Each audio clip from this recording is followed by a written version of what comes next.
Welcome back muli sa ating channel mga ka-Uncle Arsky TV. Muli po tayong nagbabalik at sana samahan niyo ulit ako sa panibago na namang adventure na gagawin natin ngayong araw. D-dive tayo at ito mga kasama natin, si Ratsada Master at si Uncle Ongski. Ayun, may target kaming bahura at sana papalain tayo. Sa mga bago pa lang po sa channel na ito, huwag po sana kalimutang mag-subscribe at pahit na rin ang bell button. Maraming salamat.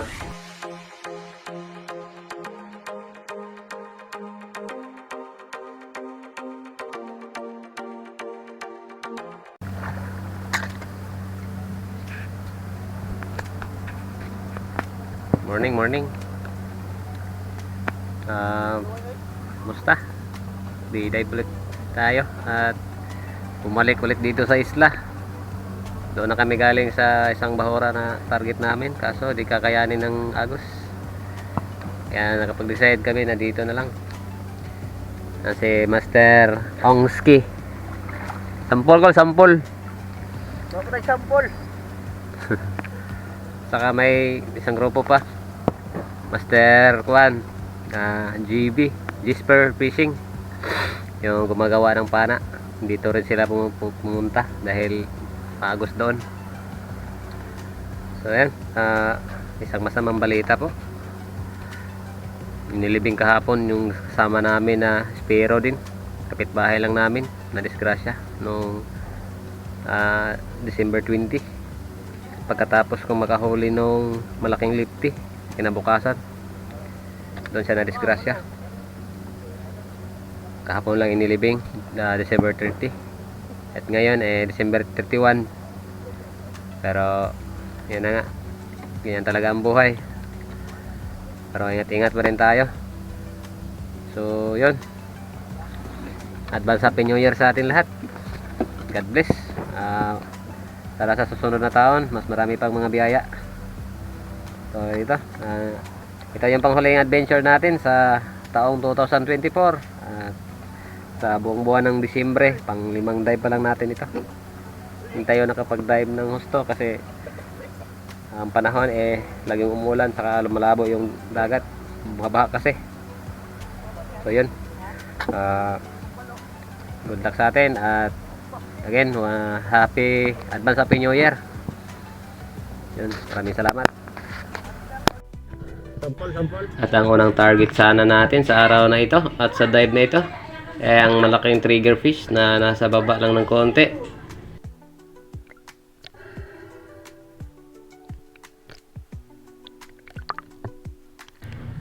Kaya nagload agad tayo ng pana at subukang babain at gapangin sana.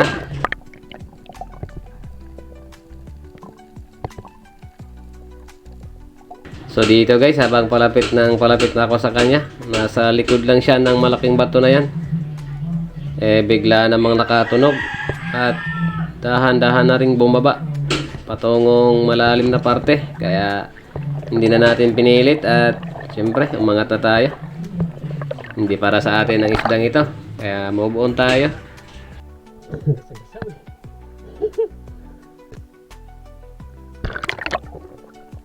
So dito naman, may next target sana tayo. Isang lapu-lapu naman yung nakita natin. Pumasok siya sa parang kuweba. Ayan, may bato sa unahan. Good size na sana na lapu-lapu yun. Ngunit ang paglapit ko ayan, hindi ko na siya makita. Biglang nawala. May sikretong butas yata ito, or dumiretso na ito sa unahan. Kaya again, move on tayo. Wala tayong magagawa dyan. Hayaan naman natin yan.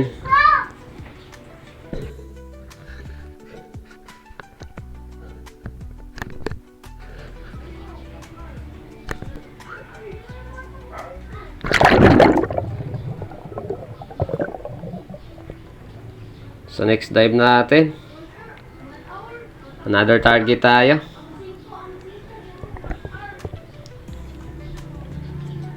Medyo ramdam pa rin ang agos kahit dito banda sa harapan kung saan nagmula ang agos. Kaya medyo pahirapan pa rin ang pagsisid. So ito ang dalawang magkasama na isdang paro-paro. Kaya tinira na natin itong isa. Pang dagdag na ito sa maiuwi natin. Ay pang dagdag na rin sa panghanda mamaya para sa New Year's. So yan. Wala muna tayong pili-pili ngayon. Kahit anong pwedeng maging target or maiuwi, papanain natin.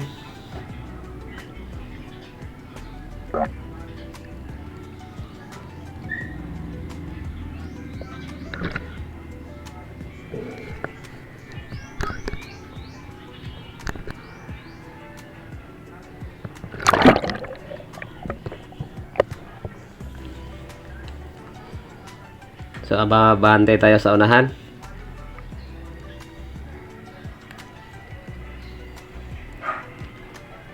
Next drop natin. Ito naman yung target natin. Parrot fish. Ayan. Kuha tayo ng isa dito. Butit na tamaan natin. Swerte. Pang scabiche na ito. Ayan. 2 piraso pa lang yung huli natin. Parang alanganin pa ito. Sana madagdagan pa.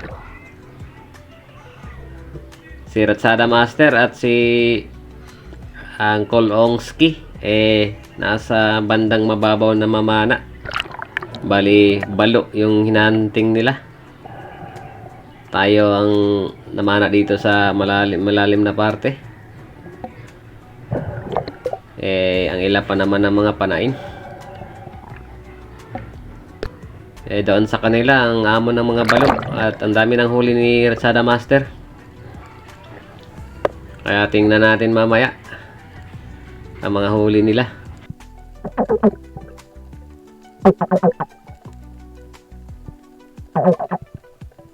So next drop tayo. Fish call lang muna. Baka may umangat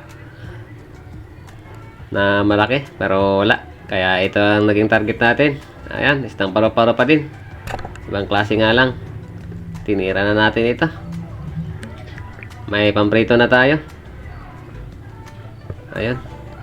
Scabiche yung parrot fish natin. At saka itong mga paro-paro prito naman ito. Crispyhin natin para makain lahat, pati buto.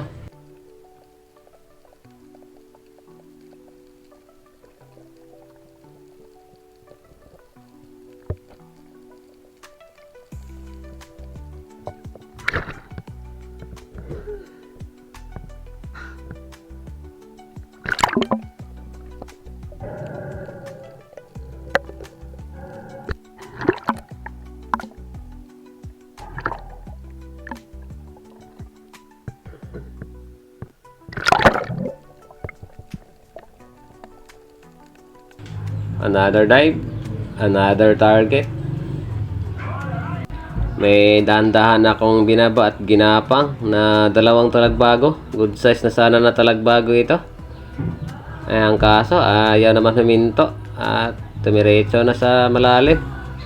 Ayun 2 kulay dilaw. Sayang, hindi ko na talaga maabot. Hindi kaya abutin ng pana, kaya nayaan na lang natin. At siyempre angat ulit at move on para sa next target. At dito guys, sa next drop natin may isdang stripe tayong nakita. Andyan lang sa unahan. Ayun nakasilong sa parang kuweba, butas ng bato. At ito ang tinarget natin.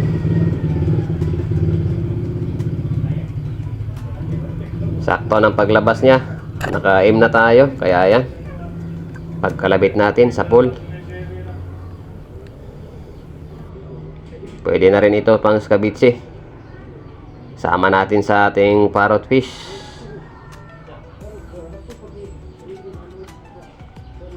Hindi mo na tayo mamimili sa ngayon dahil ang target natin may maiuwi at dagdag sa panghanda mamaya para sa New Year. Ayun.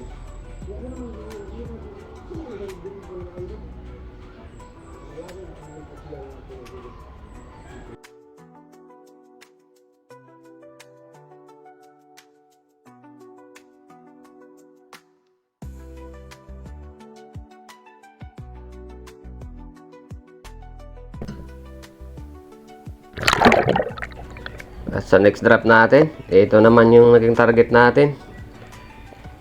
Grupo sila, andyan lang sa baba ng konti. Grupo ng mga parrot fish pa din. Kaya ito ang hinant natin at dahan-dahang binaba at ginapang.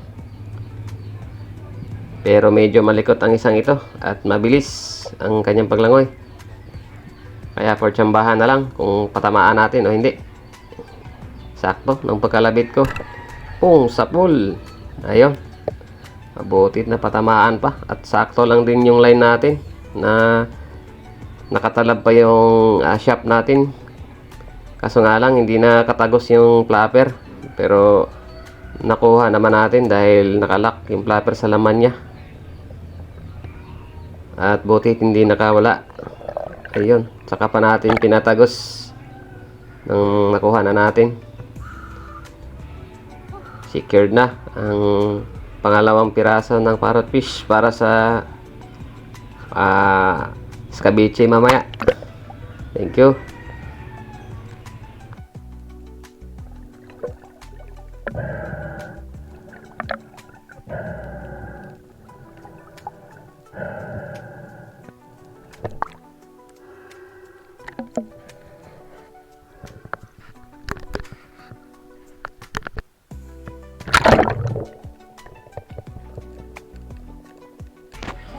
Dito naman sa dive na ating ito, isdang stripe ulit yung nagpakita sa atin. Kaso medyo may kailapan.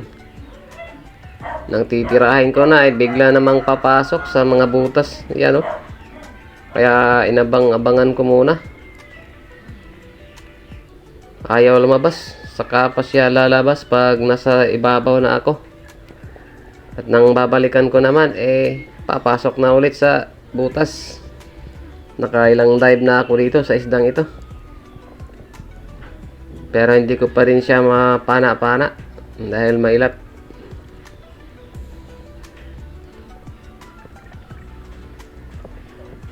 Palipat-lipat lang siya ng pwesto.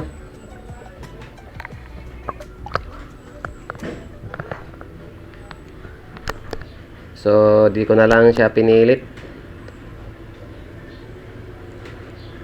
Another drive, another drop. Ayun. May panibagong target. Kaso nga lang, sablay tayo dito. Ayun, oh. Laman na lang yung naiwan sa shop natin. Isang lapu-lapu sana yun. Good size na lapu-lapu. Pero parang may mali yata sa shop natin. Parang baluktot. Kaya hindi natin natamaan. Kaya inayos ko muna yung shop natin. At tinuwid. Para hindi naman masayang yung mga maging target natin na makawala or mapunit.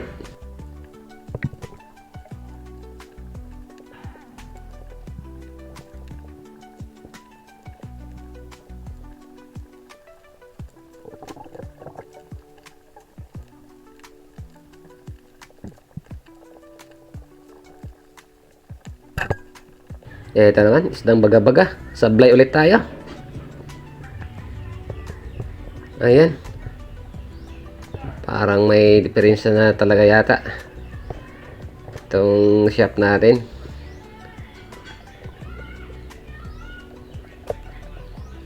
At ayun na nga. Nabaluktot na pala.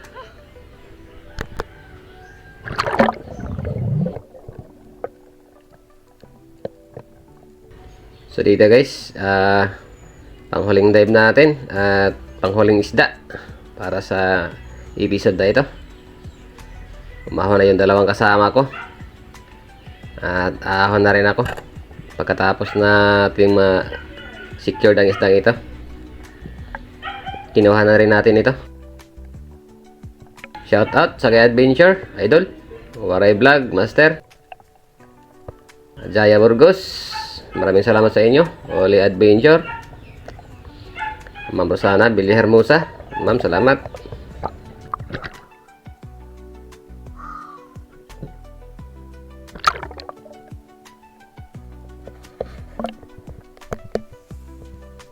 Ayan, hanggang sa muli. Maraming salamat sa inyong panonood at pagsubaybay, mga idol.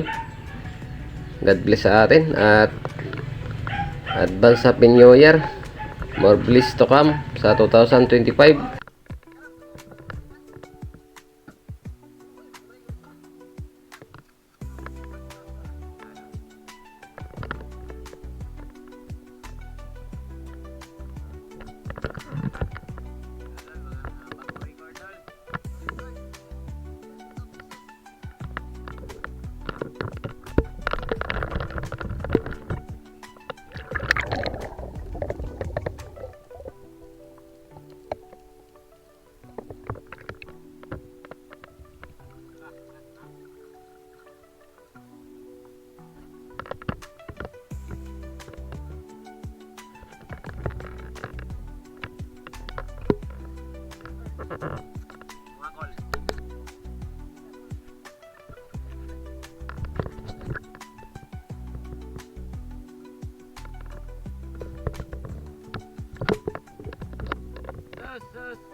Last na kita na yun.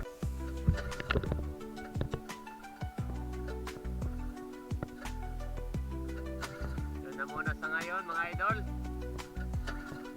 Nakita na po sa New Year. Year. Advance Happy New Year.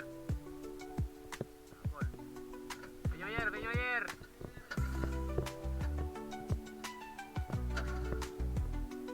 Come on,